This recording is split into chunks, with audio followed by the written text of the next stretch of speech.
Looks like we are hitting right at 1 o'clock Eastern time here. So we're going to go ahead and kick things off. Good afternoon, everyone, or good morning, depending on where in the world you're joining us from. And welcome to today's digital seminar, Simplifying Fresh Produce Compliance Through Digital Documentation. My name's Amy Wayne. I am the Food Safety Content Manager at Provision Analytics, and I'll be facilitating today's session. Before we get started, I just want to remind our attendees that you'll be on mute for the duration of the session, but we do absolutely encourage you to ask any questions that you might have of our presenters using the chat or the Q&A features of the Zoom window. We will answer as many of them as we have time for following the prepared slides and the discussion. But without any further ado, I am going to turn things over to today's first presenter from SQF, Stephanie Sonneveld. Stephanie, thank you so much for taking the time to join us today. Why don't you go ahead and introduce yourself for those who may not be familiar with you and jump right into your portion of the seminar. Okay, can you hear me? You're live. Excellent. All right. So thank you so much for the introduction, Amy, and the opportunity to speak about SQF and how going digital will comply with the SQF program. I've been with SQF for about 1.5 years. Previously, I worked for NSF as a certification manager for agriculture, and I'm also an experienced auditor and consultant, including SQF. So a little bit about SQFI and FMI for anyone who is new to SQF, and a reminder for those who may already be certified. SQFI, the Safe Quality Food Institute, owns and administers the SQF standard. The SQF standard is recognized by GFSI, the Global Food Safety Initiative, and the purpose of the SQF certification is to ensure the safety and quality of food from farm to fork, and ultimately for you to gain market access and consumer trust. There are 12,000 plus certified sites worldwide. Regarding FMI, the SQF Institute is a division of FMI, the Food Industry Association. FMI is a member-based association that works with and on behalf of the entire food industry to advance a safer, healthier, and more efficient supply chain. So today we're focusing on produce and packing operations and how digitizing can help simplify your program. But I just wanted to highlight that SQF has codes from farm to fork, as I said.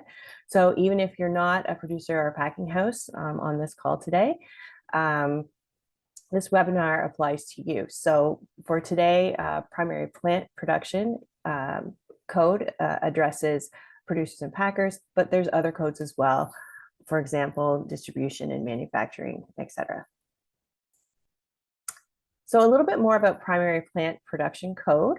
It covers indoor and outdoor growing of produce, grains, and nuts, and the packing house associated with them. It's important to note that food safety category number 2 includes controlled environment agricultural operations, for example, greenhouses, vertical farming, and mushroom sprouts and microgreens.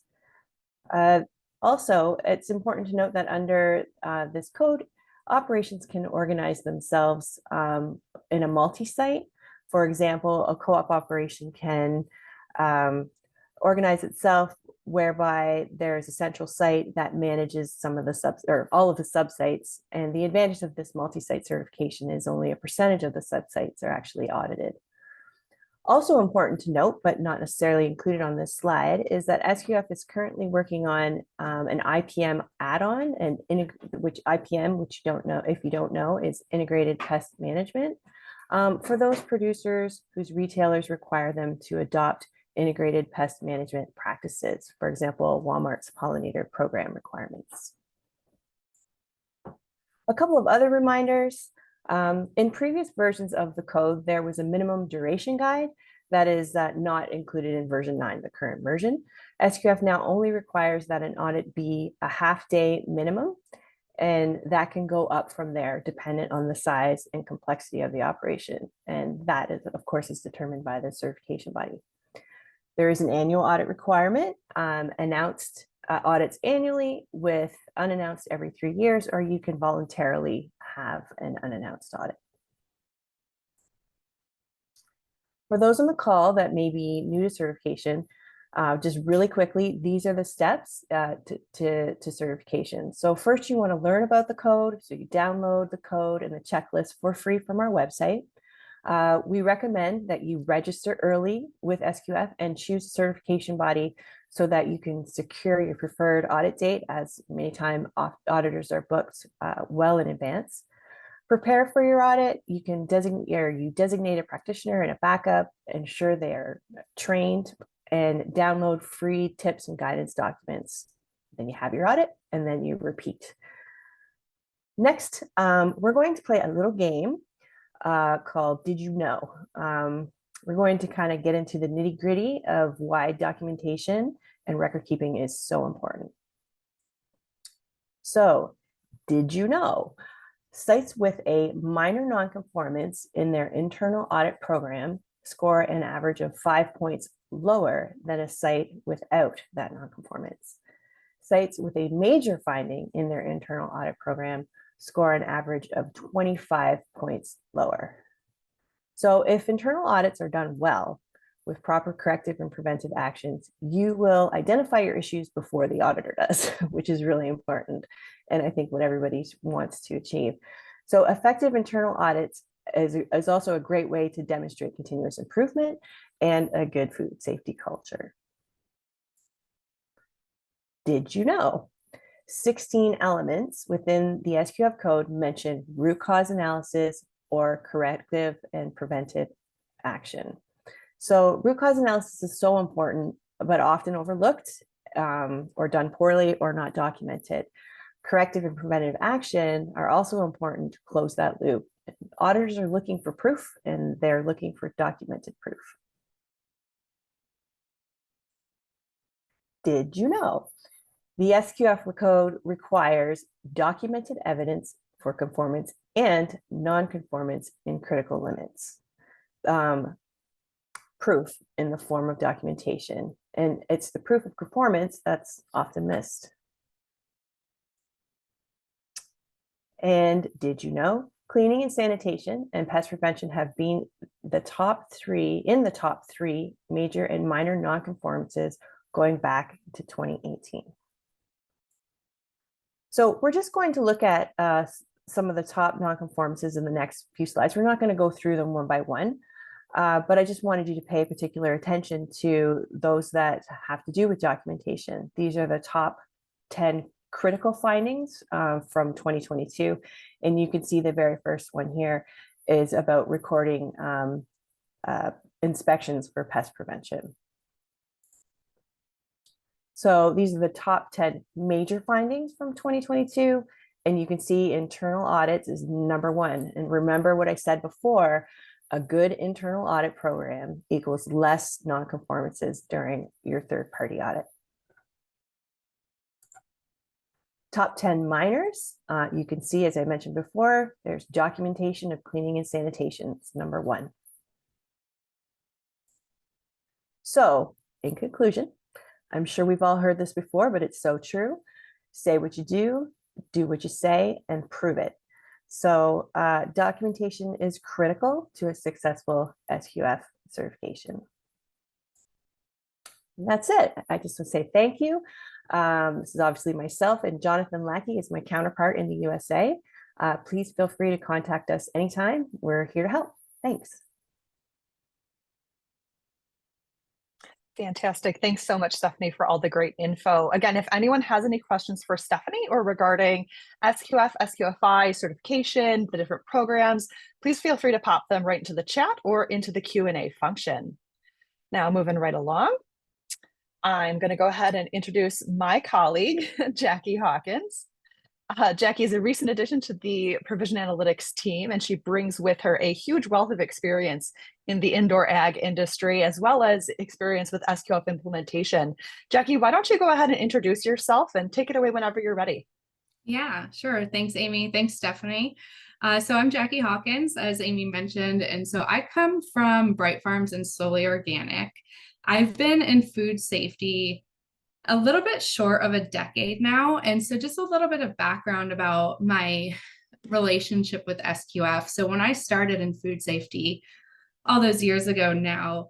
My company, they only had USDA GAAP at the time. It was a pilot greenhouse, and they wanted to scale. Obviously, they wanted to sell to more retailers. And so the project that was thrown on my lap was, hey, we need to take this USDA GAAP program and we need to turn it into an SQF program. That's not such an easy lift that I think they thought it was at the time, but about 7 to 8 months later, and lots of sweat and tears, we built this program essentially from scratch where we could get SQF certified. So I remember when we had our first audit day, after all of that time building and prepping, getting a 97% on our first audit, it was one of the highlights of my career. And so it was so exciting. It was awesome to not only have such like a big feat for the company, and now we can get into these retailers, but I think from the food safety perspective, what I loved most about it was how much better the SQF program made us as a company. And so it was just a highlight of my career. And that was at Bright Farms. They had that pilot greenhouse. And now if you look at them, they have 6 greenhouses and are continuing to expand. So it was just a really great experience. And I'm happy to have been a part of that. When I moved over to Solely Organic, Solely they had a GFSI based benchmark scheme. It wasn't SQF, but I did so I was in charge of revamping their sanitation program for their CEA sites. And I always referenced SQF because I was so partial to SQF. I saw firsthand the improvements that our farms went through by becoming SQF certified. So while they weren't SQF certified, I always referenced the code whenever I could. That's a little bit about me. So next, I just want to talk through with you some of the struggles that I had when I was in food safety. So as Stephanie mentioned, SQF is all about say what you do and do what you say. The say what you do piece is really in regards to your SOPs, your SSOPs, or your general work instructions. This is really what makes your program unique. It's our playbook for our teams. It's our playbook for our operators and for ourselves. It's what gives instructions on how to complete certain tasks. And it also gives instructions on what to do when there's a deviation. So SOPs, as we know, are crucial for executing food safety procedures. But even though these documents, we may view them as essentially our Bible in food safety, in operations, they can very easily be ignored or not referenced. So I have to tell you this funny LinkedIn post I saw earlier this month. I hope I don't butcher it, but essentially a food safety manager posted on LinkedIn, hey guys, check out my new iced coffee recipe. Step 1, make hot coffee. Step 2, go sit down with said coffee. Step 3, get interrupted from your first sip by an operator asking you to come onto the floor and check something out. Step 4, go on the floor, answer 100 questions on how to resolve an issue. Step 5, go back to your office and drink your now cold coffee. So I thought that was hilariously and painfully relatable to us in the food safety and quality world. And, 99.9% of the time, those questions from the operator can be addressed in your SOP.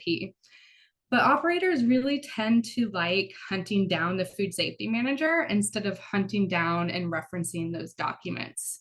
So I'm going to share my screen here. I just want to show you some examples of how we can solve for this digitally. So give me a second to share my screen.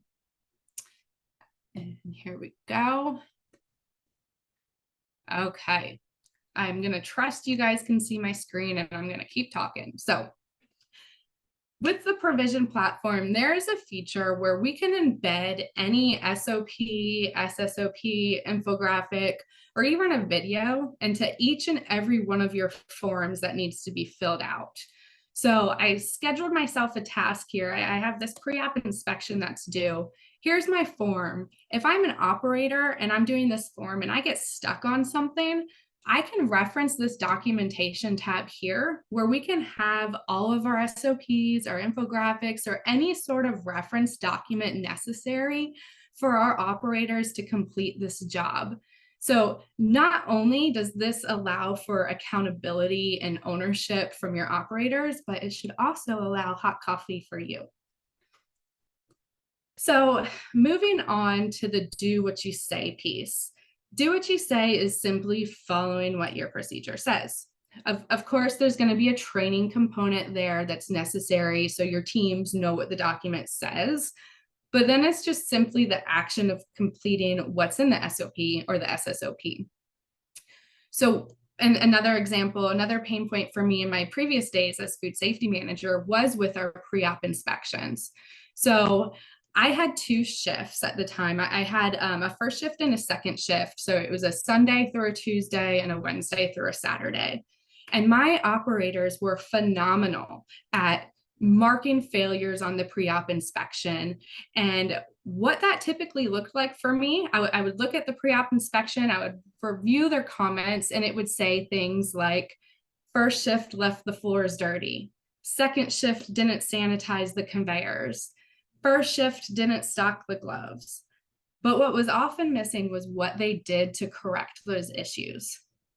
So the SOP says, when there's a failure, if a failure is observed, a corrective action is required. But more times than not, I would find that piece was always missing. So to solve for this digitally, we can do conditional formatting into software. So in our form, if I'm doing my form, if I'm my operator and everything is pass, pass, pass, pass, we're good. But now all of a sudden I might have a failure.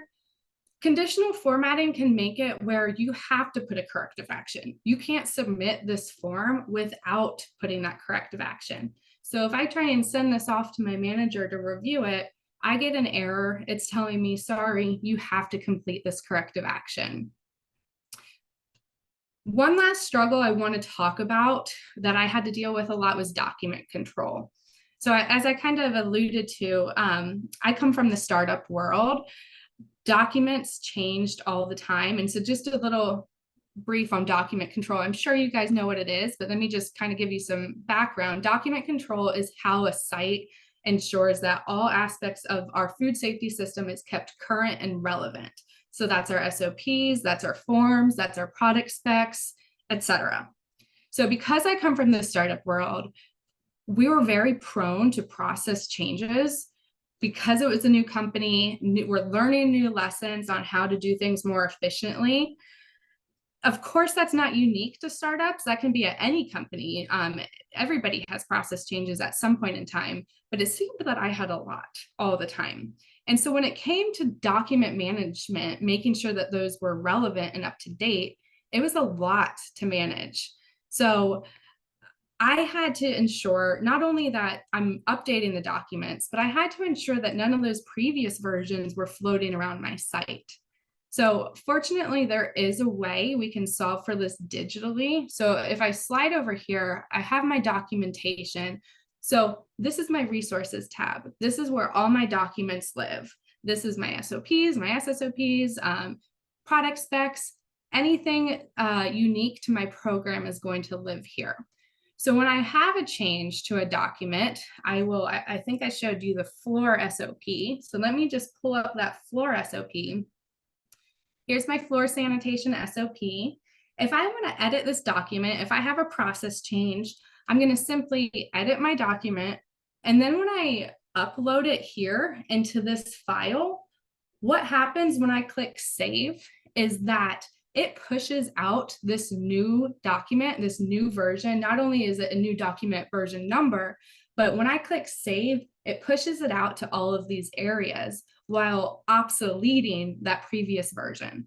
So I don't have to worry about previous versions floating around and my auditor finding it, because that did happen to me once. They found my outdated SOP. I can rest assured knowing that when I click save, the software does it for me. On document control, one last thing I want to mention where I also had a lot of struggles with was translations. At one of the companies I worked for, we had 4 different languages. So we had English, Spanish, Vietnamese, and Thai. So that meant 4 different versions for any given form was needed. So say a revision happened for one process. That meant I now had to revise that form. I had to revise it in 4 different forms. But that's for one form. Imagine if I had 5 different revisions to my processes. That meant updating now 20 different forms instead of just 5. So you can see it was a lot for me to manage, a lot to stay on top of, and a lot of room for errors and mistakes. Fortunately, there is a solution for that where you only need to have one form in your native tongue. Because the provision platform is web-based, you can use a browser extension of your choice, such as Google Translate, without the need of different versions of forms in different languages. So I can translate not only this form, but this whole page. I can translate it to Vietnamese, I can translate it to Thai, I can translate it to Spanish. And all I needed was the one form in my native tongue.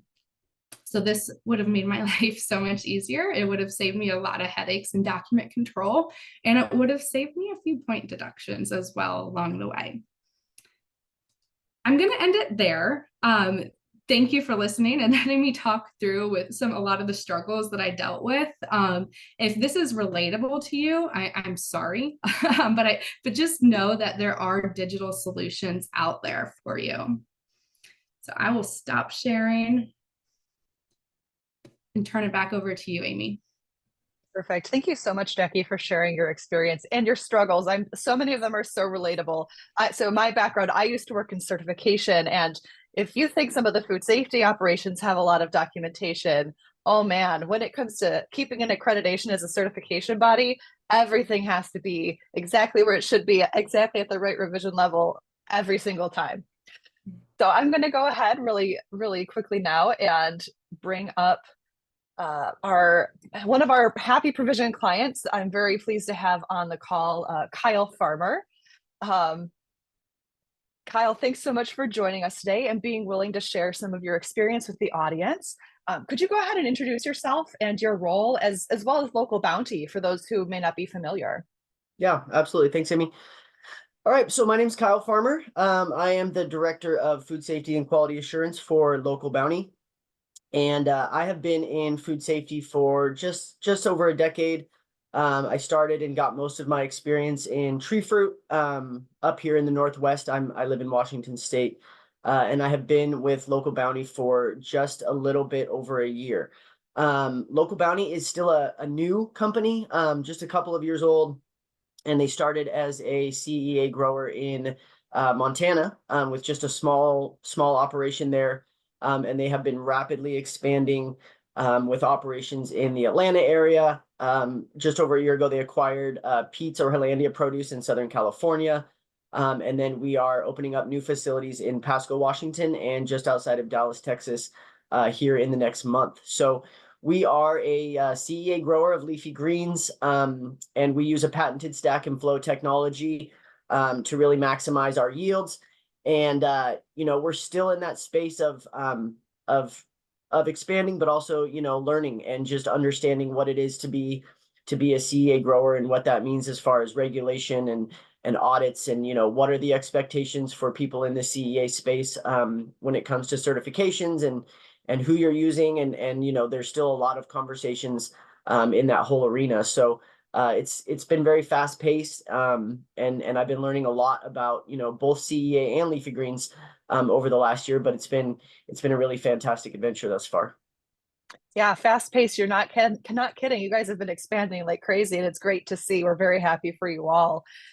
So Local Bounty is SQF certified currently. What led you to choose SQF over other certification options?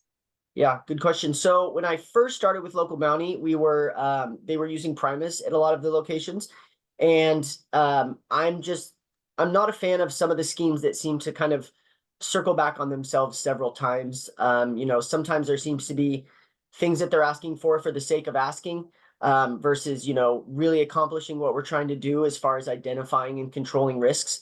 And so that was a big one for me.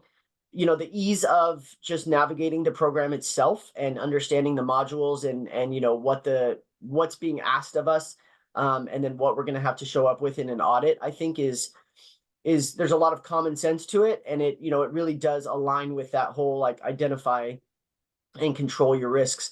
And then my experience with SQF has just always been good. At Stemilt was the first multi-site operation in the country where they had hundreds and hundreds of orchards, and finding a way to get everybody audited and make sure all the bases are covered. SQF was just always really great about walking us through that and helping us understand the difficulties and the little nuances of what we needed to accomplish.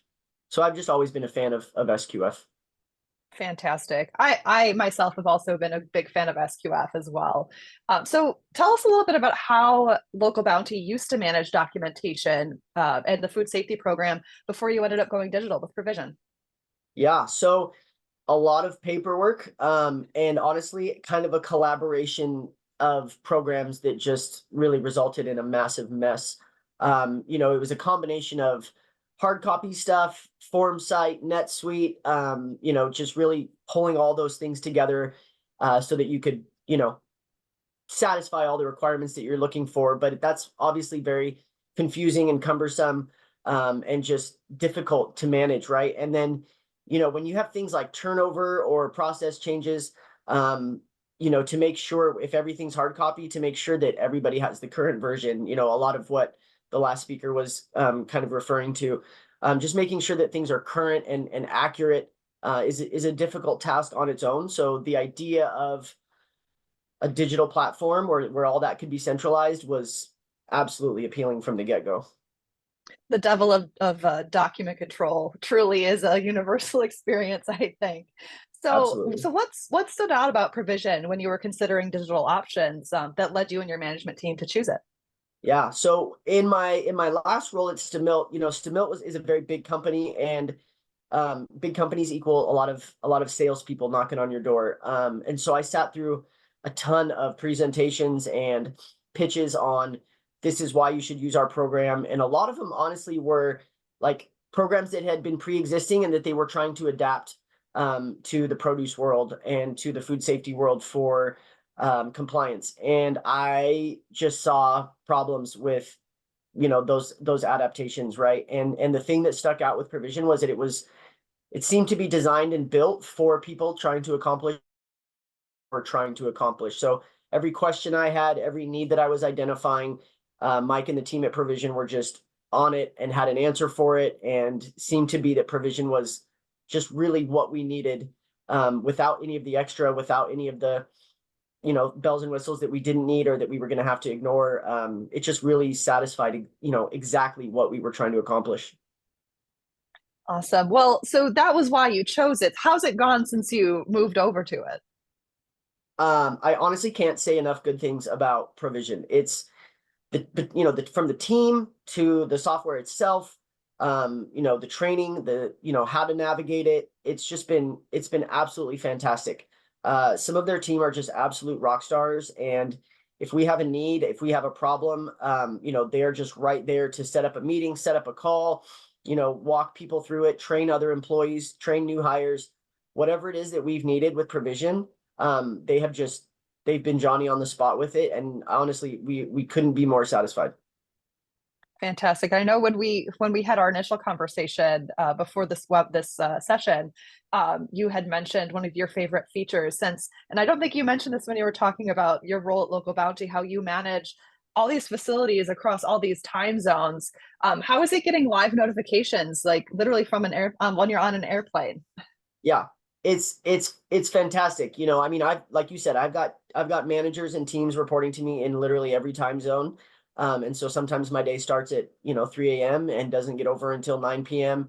And I'm traveling, I'm always on planes, I'm always on the road. And so to have this dashboard, this visibility into what's going on real time in my facilities, it's fantastic to be able to see that we need a corrective action and a root cause analysis done because of XYZ, or this truck inspection log had a problem and so we're having to wait on a shipment, or whatever, fill in the blank, whatever the case is. Having that real-time readability and that option of just looking at it and knowing what's going on and what we might be missing, or even the wins, right? Being able to identify what's going really well, who's knocking it out of the park, who needs a pat on the back.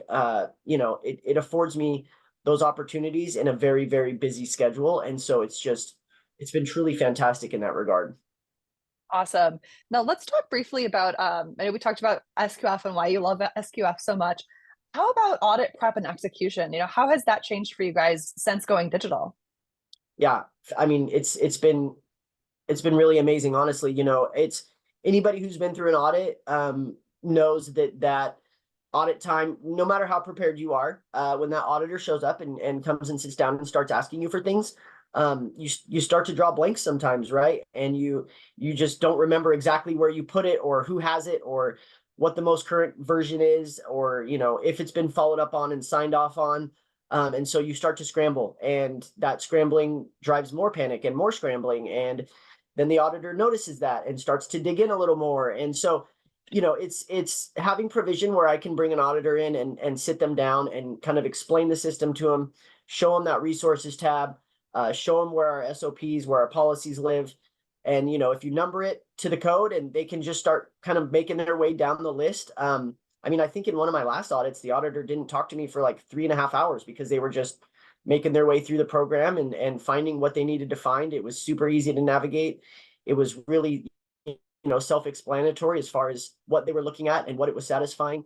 And the auditor loved it. It made their job easier. I think it speaks to culture in the company as a whole, just based on the involvement that you can have with provision and the number of users you can have, and the ability to send information out and get information back in a very short time. I think so far in my experience, the auditors have just been super satisfied with what provision is affording us as far as documenting our program and just having that framework there. It's been really good. Fantastic. That's so great to hear. I'm so happy for you guys. So just to wrap things up and bring things full circle, I know we talked about how rapidly Local Bounty had been expanding. How's the future looking? Any plans for more expansion with provision in your back pocket? I'm so sorry. Our weather here is crazy, and I missed a snippet of what you just asked. No worries. Just how's the future looking? Are you guys looking to expand? And now that you've got a digital option, is that going to be easier or? Absolutely. So as we open up these new facilities, being able to take, like for example, our program in Georgia that's up and running, been audited, in good standing. We have a operation in Texas that we're going to be opening up here in the next month. We can essentially copy and paste a lot of our company policy, our GMPs, whatever it might be that is kind of universal to Local Bounty. We can essentially copy and paste and then edit, as we need to. So it's not recreating from the ground up. It's not having to sit down and rewrite all of the SOPs and policies. There's obviously differences based on, which facility you're at and which team you're working with. But those changes are pretty minor, when compared to like just building a program from the bottom up and starting at the very bottom of the stairs. This has allowed us to really take a program, transfer it to a new facility, to a new operation, train the team on it, make those edits, and then hit the ground running. So it's been a fantastic tool as far as our expansion and growth. It's really allowed us to just kind of keep charging ahead and not have to hold up and not have everybody else be waiting on the food safety department to get all of the compliance stuff in order. Yeah, not having to reinvent the wheel every time you start somewhere fresh, right? Absolutely. Awesome. All right. If there's one thing you could say, if there's someone out there who is considering going digital, whether they're on SQF or on another program, if there's one thing you could say to those people, what would you tell them? I would say you need a partner, and provision is that partner. Just the support, the availability, and then again, what the program does, what it offers, how it works. I can't say enough about how fantastic it's been. And if you do need a partner, and they're the ones, because they're offering all the things that we need as food safety people. And it makes our lives easier. And I'm always a proponent of anything that makes my life easier when it comes to managing several programs, across the entire country. Fantastic. Well, I think you're not alone in that. Whatever makes your life as a food safety manager easier is what works for you. Well, Kyle, thank you so much for participating in today's session. I'm going to go ahead and open things up for Q&A. I know I've seen a couple of questions and chats come through. Let me go ahead and see what we've got here. All right, I'm seeing that there was some wish to see those findings lists. So while I'm scrolling through the rest of those questions, let me go ahead and pop back to those for you guys to see on the screen while we're organizing Q&A here. Jackie, Stephanie, any thoughts on what Kyle had to say about his program and going digital? Yeah, I think it was great. I mean, I understand. I had, like I mentioned, my struggles. It's really difficult as a food safety manager. And I think one of the things that's difficult as well is just making that jump, making that leap from paper to digital, because I know that sometimes paper works. It might not work efficiently. It might make you kind of pull your hair out at times, but you know it works. And so it is scary making a big change. So it's just great to hear some real life perspective from Kyle on what it was like to make that transition. And as an auditor, for me, when digital documentation is done well and is easily retrievable, it's actually very nice. Absolutely. Yeah. A couple clicks rather than having to flip through that giant binder that's full of disorganized handwritten papers. Right. 100 times easier for sure. You I'm walk seeing a into couple the of questions. Oh, go ahead. sorry. Go ahead. I was just going to say, when you walk into the boardroom and you see just stacks and stacks and stacks of binders everywhere. You kind of gird your loins and you get ready to sit down for 4 That's right. hours and get a couple paper cuts along the way. Exactly. I'm seeing a couple questions in the chat about slides and the recording. That will be automatically sent out to everyone after the session. All right, let me see. We've got a question here about the platform. Jackie, hopefully you can speak to this one. Let me pull this up here. All right, is there any other conditional formatting that can be built in other than just writing out corrective action? So this is Jackie referencing when you showed filling in corrective action instead of just citing, it was shift one's fault, they didn't fill the gloves. Any thoughts on that? Yeah, so definitely the conditional formatting, it's not what we say, it's what you say. So if you tell us this is our process, this is our workflow, then we can configure that and build that out so it works for you, whether it's a corrective action or whether it's a retest or a root cause analysis. Whatever your workflow is, we can build that. Absolutely. Yeah. I like to put it that and with provision, we don't make you fit into our box. We will build the box to fit you in your system. All right. We've got a question here. Someone who joined late asking if there was a demo. There was a little bit of a demo that you may have missed, but it will be available within the full recording. If you're interested in a custom demo or to learn more in general, please feel free to visit our website. Let me see if we've got any other questions in here. There's a question about 11 by 17.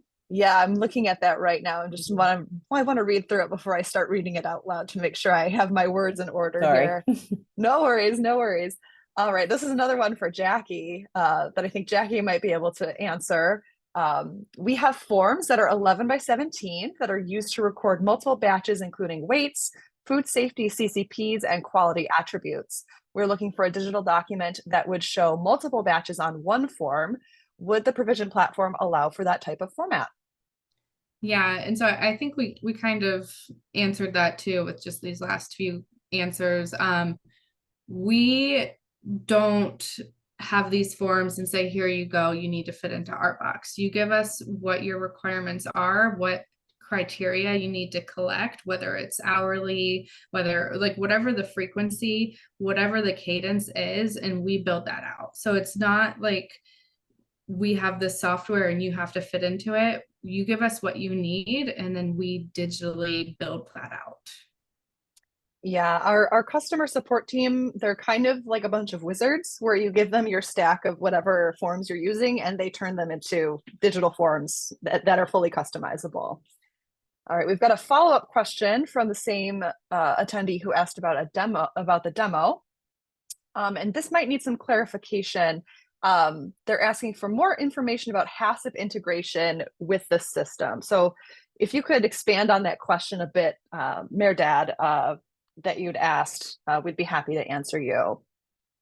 Let me see if we've got any other questions that have come in the meantime. All right, and Stephanie, I saw that you had answered a question in the Q&A tab, and I think we should answer this one out loud for everyone. Sure. This attendee had asked, we're registered all sites in the Program of Select site, but only saw 3 sites on the page. How often does SQF update this information? So luckily I was able to live chat with our people in the office about who take care of the registry. And basically the way it works is the certification body, when the audit is done and when you've been certified, they upload information to the directory and into like a shared drive into the directory. So if there's a delay, you may want to follow up with your CB because they're the one who upload it. Also, if there's an issue with the information they upload, it won't update. So our recommendation is to go to your CB first and say, hey, can't see my sites on the public registry. If from there they say everything looks good on our end, then I would say absolutely contact SQF. You can contact me personally or the info at sqf.com and get your questions answered or see what the issue is and get it fixed for you. Awesome. All right, here's one that Kyle, you might be able to give some insight onto this one, and Jackie as well. This question is, how did the switch from paper to digital go with operators who were not necessarily technically savvy? Could you share some challenges, how you approached them, and what the outcomes were? Yeah, I can speak to that a little bit. So it's been, kind of a mixed bag of responses or, ability to navigate, this change from hard copy to digital. And sometimes certain things you have to take into consideration as far as like, can you afford to buy tablets or laptops for all the people that you need to be putting information in? And so there's some workarounds and some creative ways that we've done some of it. A good example is in one of our facilities for a while, we were using third-party sanitation workers, and it was not an option to get them set up on an iPad or a computer and have them trained on provision and putting that information in on a daily basis. And so, we utilized kind of a hybrid for a while of their boss was filling out, signing off on the cleaning tasks on a nightly basis. And then our quality assurance lead would come in the morning, review that paperwork, and then put it into provision. We've also had, some of our operations where they're keeping certain checks on like a whiteboard or, a piece of paper. And then twice a day they go into the break room where there's computers that are available for everybody. And someone is designated as the person who is, entering that information into provision. I will say the team at provision has been, again, absolutely fantastic about and super willing to meet with anybody to walk people through the system, to explain to people how to do it. And it's really, really user friendly. So it's pretty, especially in today's world where my 2-year-old knows how to use an iPhone. It's pretty easy for people to understand what's being asked of them and what they need to do to complete the task within provision. So I would say overall, it's been so much easier than I anticipated it being. And a huge chunk of that has been just because provision is such a good, solid team and provides such healthy support across the board. Fantastic. Anything to add, Jackie? Only thing I'll add is if you can text, you can use provision, and it was thoughtfully built that way because we know that not all the operators are going to be tech savvy. A lot of times English might be their second language. So it was very thoughtfully built so you wouldn't run into those struggles. 100%. All right, we do have some more clarification about that HACCP integration question. Clarifying of how HACCP is audited is in the system. Is it completely covered the entire program? Jackie, can you speak to that? Yeah, so if you're getting a HACCP certification instead of SQF, I mean, that's fine. It doesn't really matter which certification you use. I think on this call, we're all savvy to SQF, but if it is HACCP, that's fine. You still use the platform the same way. All your records would be there, all your documents, your SOPs, it would be essentially the same. And we work with lots of clients who have different certifications. It's not all SQF certified bodies in there. HACCP is an option for our clients as well. Awesome. I'll encourage everyone to keep those questions coming. I know we're trucking right along on time here. Hopefully we'll be able to wrap up in a few minutes. We do have a follow-up question, Jackie, from the inquiry about the forms that are 11 by 17. Is there an idea of the cost of the program? I also assume we can do live demos to better understand if it's a good fit. Could you speak to the process of how interested parties can learn more about provision and see if it's a good fit for them? Definitely. I think when the email goes out with the recording, my email might be assigned to it. And so feel free to reach out to me and I can give you certainly a more detailed demo than what I did here today. Cost is really, it's different per site for how many forms you're configuring to the system. And so there isn't like a one size fits all. So happy to chat more with them. Reach out to me and I'll give you a demo and it will be a lot more in depth than what I did today. And we can see if it's a good fit. Fantastic. All right. I didn't see any other questions come in, so I will go ahead and we'll go around the circle and get some last parting words of wisdom. Stephanie, anything else you'd like to share with the audience before we wrap up? Nothing specific. I just want to say thank you very much. It's happy for me to hear that, you know, so many positive things about the SQF program. So thank you very much. The one thing I wanted to mention is that SQF Unites, our annual convention, is happening in, oh my gosh, the date is escaping me right now, but it's happening this spring. And I welcome everybody to come and learn about many amazing food safety topics, including some insights into edition 10. Oh, thank you. Somebody said SQF Unites from March 11th to 14th in New Orleans. So think about it. Love to see you there.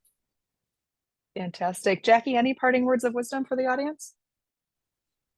Yeah, just reach out to me if some of my struggles, if you relate to them. I'm happy to talk you through them. I'm happy to give you a demo, happy to show you how we can kind of make your life a little bit easier so you don't have to deal with those struggles and you can drink your hot coffee. It doesn't need to be iced coffee.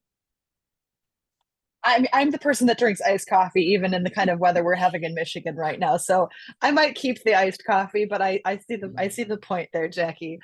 Kyle, any parting words for the audience before we finish things up?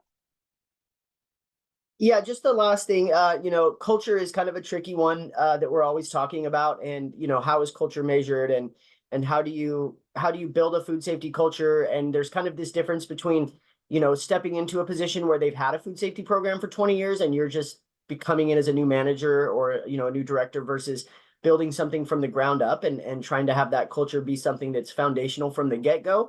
And I would just say that, you know, I think SQF does a great job of really folding culture into the scheme and really trying to drive that healthy food safety culture in companies that are SQF certified.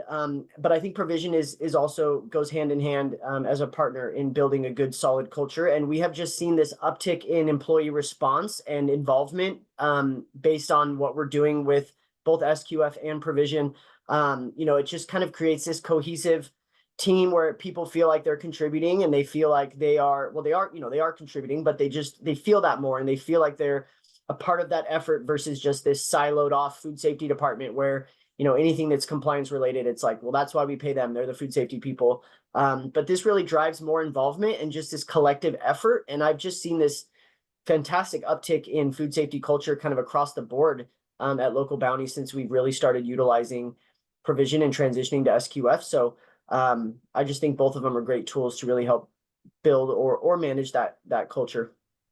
And yeah, I'll just mimic that, Kyle. Like when I did the transition to SQF, the culture just seeing the culture change there was amazing. And which is why to this day, like I'm always advocating for SQF. I think, you know, I've worked with other GFSI benchmark schemes, but I said I'm partial to SQF. And I think that's because I saw firsthand the culture change that was experienced by using their program, it really does force collaboration, and it really breaks down silos, and because you have to, otherwise your auditor is going to see it and they're going to call it out, and you're not going to, it's going to be a lot harder to get certified. So I think SQF does really great at building that culture, that food safety culture, and driving continuous improvement. Absolutely. Fantastic. Well, thank you all again to all of our attendees for your great questions and for your attendance on today's session. Thank you to SQF for hosting and welcoming us in for this digital seminar. And thank you to Stephanie, Jackie, and Kyle for sharing your experiences and all this great information. Again, if anyone has any follow-up questions, if you're looking for that recording so you can review it more in detail, that should be sent out to you with the email address you registered at. And with that, we'll give you guys the 10 minutes left in the hour to get ready for your next meeting or whatever you've got going on. And hopefully we'll see you on the next webinar with Provision and with SQF. Thank you, Amy. Have a good one, everyone.